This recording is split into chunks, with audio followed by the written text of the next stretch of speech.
You know, the 1984 World Series between San Diego and Detroit was a head scratcher. With Detroit's lineup, like kind of a platoon system, you won 102 games in the very tough AL East. This was the year that Toronto Blue Jays were starting to build as contenders and, of course, won the division next year.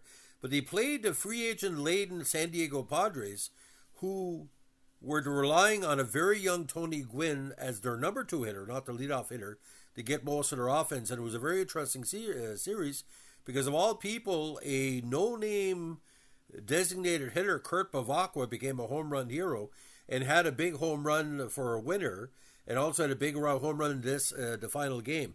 But I'm calling Game 5 of the series, which was a deciding game, he don't want to walk you contest. Now, we'll get into that in a second. Now, this was played on Sunday, October 14th, at Tiger Stadium in Detroit, Michigan, on a very warm day, 66 degrees under light fog.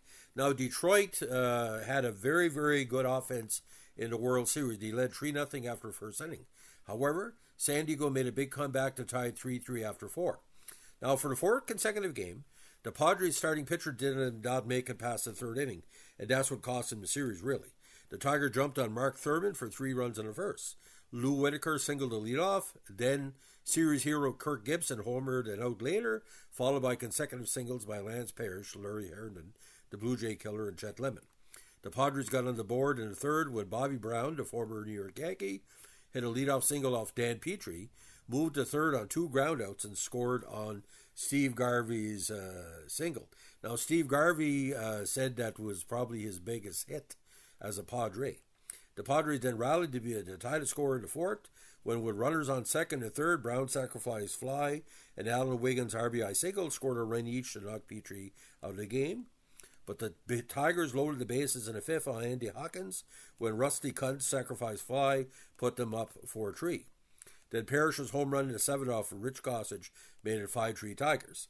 But the Padres cut the lead back to 1 on Kurt Bavacqua's home run off closer Willie Hernandez, who was basically a Cy Young mainstay at the time. Now, the big play, of course, is when Kirk Gibson came to the plate in the bottom of the eighth for the Tigers with runners on second and third and 1 out. Now, Gibson had homered early in the contest, and Padres manager Dick Williams strolled to the mound to talk to Goose Gossage. Now, the tape of it is very available on YouTube, and Gossage is basically telling Dick Williams, I don't want to walk him, I can strike him out, with the big Fu Manchu haircut. Now, Dick wanted to order him was going to order him to walk Gibson intentionally. Now, just before the at-bat, Gibson made a US $10 bet, flashing 10 figures with his manager Sparky Anderson, that Gossage, who had dominated Gibson in the past, would pitch to him. Now, Gossage talked Williams into letting him pitch to Gibson, and Williams said this was the worst decision of his managerial career because Gibson was hot as a pistol at the time. Gibson responded with a lack of respect with a 3-run blast into the upper deck to clinch the series for the Tigers. Now, Gibson wound up driving in 5 runs and scoring 3, including the run that gave Detroit the lead for good when he raced home on a puff-up sacrifice fly to Liliu's reserve Rusty Kuntz. In the ninth, Hernandez closed out the series for the Tigers by getting Tony Gwynn to fly out to Larry Herndon, again the Blue Jay killer, in left field for the final out. While Alan Trammell won the Sport Magazine variation of the World Series MVP Player Award, the official one, Jack Morris won the Babe Ruth Award from the New York City chapter of the Baseball Writers of America. Now, for some reason, Gibson, who, of course, would hit that big home run in '88 for the Dodgers against in Oakland, was not named MVP. He had a stellar World Series, batting .333 with 6 hits and 7 RBIs, including 2 home runs and scoring 4 runs. Now, after being fired by the Reds in '78, Sparky Anderson was hired by the Tigers in June '79. Anderson, who had led the Reds to series victories in '75 and '76, and played against Williams as an opposing manager in the Reds A series in 1972, became the first manager to win a world title in both the American and National Leagues. Now, the key part of this series, ladies and gentlemen, Padres out-hit Detroit, but they couldn't outscore them. Tigers were very strong in the first inning, scoring 9 of their 23 runs in that stanza. Now, what was ironic here, ladies and gentlemen, this is amazing. This is 1984. The winner share for the World Series is much higher now. $51,000. Losing player share was $42,000. Average attendance, and it was well attended game, 54,000 per contest. That's pretty strong. Now, three players set or tied World Series hitting records for a 5-game World Series during the 84 set. Series MVP Alan Trammell tied a record by collecting 9 total hits, batting second, while leadoff guy Lou Whitaker tied another record by scoring 6 runs. The Padres' Melo Carmelo Martinez set a record by striking out 9 times.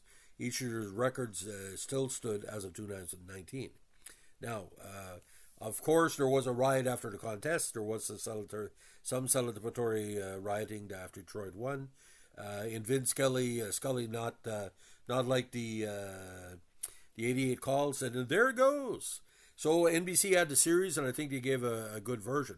Now, the idea about San Diego taking on Detroit, there was really no momentum for San Diego, ladies and gentlemen. It was kind of a weird time. Now, getting into the Kurt Bavacqua blast, the big home run, with a 3-run home run in the 5th after Dan Petrie. Petrie had a very hard series, ladies and gentlemen. And Tommy Lasorda basically had some choice words to say for Bavacqua through the years. Now, this was the last DH rule World Series in part. Again, the next time the DH rule was used in a National League park was during a regular season series between the Blue Jays and the Phillies during the 2010 series. Now, Game 2 again marked the last MLB playoff game until the introduction of universal DH in 2022, where the DH was used in a National League park. Before this, any World Series game in the American League Park used the DH. Previously, the DH was used in alternating World Series, while pitchers battled in NL parks. Now, some people say this cost the Yankees the series in 1981, but that's neither here nor there. So Kirk Gibson, I mean, he's been having it hard in recent years, Parkinson's diagnosis. But to hit him and Reggie Jackson are pretty well close for what he called the dinger history of the 1970s and 80s. Reggie Jackson, the 3 home runs in 77, the big one against LA in Game 6 after he struck out in Game 2. But Sparky Anderson was the perfect manager for Detroit. They had very little star players, but a bunch of role players. Besides, Alan Trammell and Lou Whitaker, who was basically 2 leadoff guys in the 1 and 2. And he had, I think, one point hitting Darrell Evans, a home run hitter, like number 7. And Gibson, I think, was hitting number 3, so it was a weird team. But the AL East can tell you, ladies and gentlemen, it was kind of small ball with home run ball, as we like to say, the Earl Weaver trio and homers. But that Game 5, Detroit, San Diego, you should watch it because especially the celebration at the end where they're running on the dugout. Mark Fridrich said he was sad he wasn't there because the ascension of Detroit in the 70s because of Mark Fidrich really paid off by the time Detroit won in 84. And it was, again, another AL East title. AL East teams would dominate at the time, the World Series. You look at Yankees, Blue Jays, Detroit, Baltimore, and all that. So they're sort of like comparable to the NFC East and NFL. So, ladies and gentlemen, if you like what you're doing here with our baseball tribute podcast, let us know with a like, comment, subscribe, or share. And don't forget, ladies and gentlemen, Detroit fan, you'll never take it away. Gossage made a big mistake, and Gossage was only effective 7 out of 10 times most days. Thanks for listening. Bye.